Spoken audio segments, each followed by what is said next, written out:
Mapagpalang hapon po muli sa inyong lahat. Ako po ay nagbabalik ang inyong lingkod, Agent Joel. So ito po yung papunta sa property na ating titingnan. May sukat po itong 31,754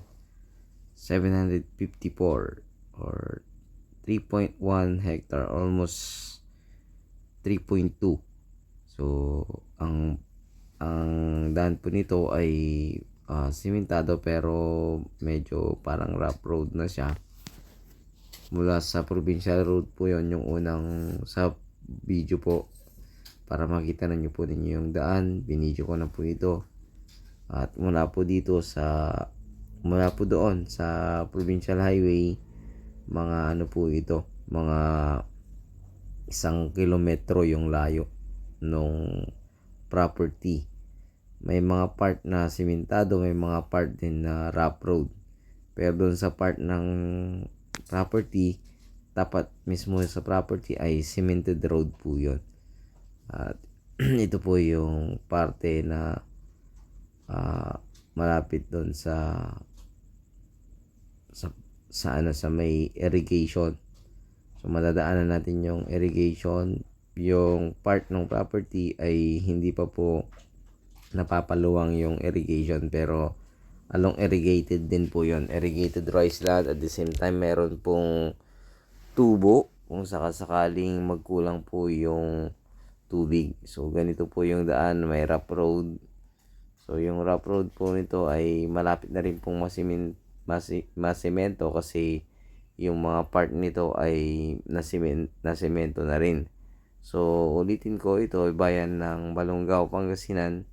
At ang titingnan natin dito sa aming pupuntahan ay 3.1 mahigit. So 31,754 sa pagkakaalam ko. Pero basta 3.1 po, mahigit po 'yun. So 150 per square meter po noon. Sagot po nila ang capital gain tax at negotiable. Depende po siguro sa mapag-uusapan po ng ating seller kung ano po yung kung magbabawas pa po o hindi. So kung sagot naman po niya yung capital gain tax at masagot pa nyo ang transfer sa 150, mas maganda po. So pakikiusapan po natin po yun. So sabi nga po niya, hindi naman po daw siya mahirap kausap basta may sure buyer. So ito yung rough road. So parang 1 kilometro mula po sa provincial road. Medyo mabagal lang po tayo dahil ano po to, nakamotor tayo dito sa part na ito. So binoise over ko na lang, hindi masyadong maingay kasi that time ay medyo mahangin po sa lugar. Pag ngayon kasing panahong ito ay laging mahangin na po sa hapon. So sana magustuhan nyo po ito dahil napakaganda po nito na investment, kasi 150 pesos per square meter, tapos sagot pa niya ang capital gain tax. At tinanong ko kung pwede niyang sagutin hanggang transfer. Madali na daw po pag-usapan yon, basta sure po na sure po yung buyer po natin. So ito po yung sinasabi ko na cemented road ulit, may rough road tapos cemented road ulit. So ito po yung part ng lupa, malapit na tayo. So yung isa nasa 35 meters frontage, yung isa naman nasa 25 meters frontage. Magkabilaan kasi ito. So bali dalawang titulo, halos magkatapat. So ito po yung cemented road. Tapos dito sa bandang kaliwa po yung ano. Tapos papakita ko po yung sa drone, mamarkahan ko na lang para makita po ninyo. So dito, yan yung may tubo, at doon. So pag ganun, padiretsong ganun, mamarkingan ko na lang. Ito, yung dalawang ito, yan yung naanihan na, ayan. Tsaka yung isa, ayan, yung ito naman yung isa pa dito sa may mga baka. Ayan po. So, itong part na ito may 25 meters frontage. Ito. Tapos, diretso hanggang dun. Ayan, yung boundary niya. Tapos, ito naman yung dalawa. Nasa 35 meters frontage. So, magkatapat. Halos magkatapat din. Medyo lumihis lang ng konti sa kabila.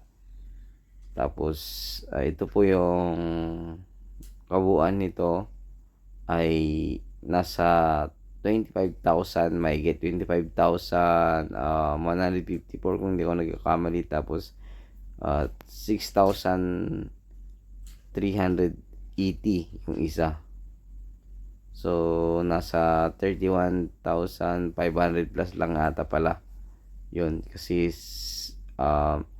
154 25,154, tapos 25,154 ito. Tapos dun sa kabila ay 8,000 mahigit. So, ay 6,000 mahigit. So, dalawang title. Titulado pong parihas.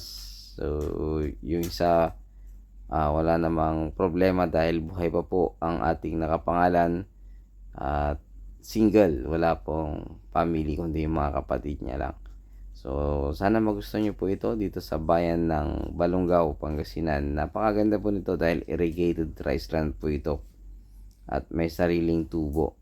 Yung part na dito yan, yung part na yan, yun yung along irrigation. So, pag ganun po yan. Padiretso po hanggang dulo. Tapos mamarkahan ko na lang po sa drone para makita po ninyo. Para po makita nyo po yung shape ng lupa. At the same time, may nakita ko na rin yung lot plan ng lupang ito, kaya wala pong magiging problema. At the same time, buhay na nakausap ko po yung mismong seller po natin. So ayun, sana magustuhan nyo po ito dito sa bayan ng Balungaw, Pangasinan. At ito po yung kanyang drone. Mamarkahan ko na lang po yung part na kuan nito para po makita po ninyo. Ayun, sana magustuhan nyo po. 150 per square meter. At title po ito, no EGS. Maraming salamat po. God bless you all.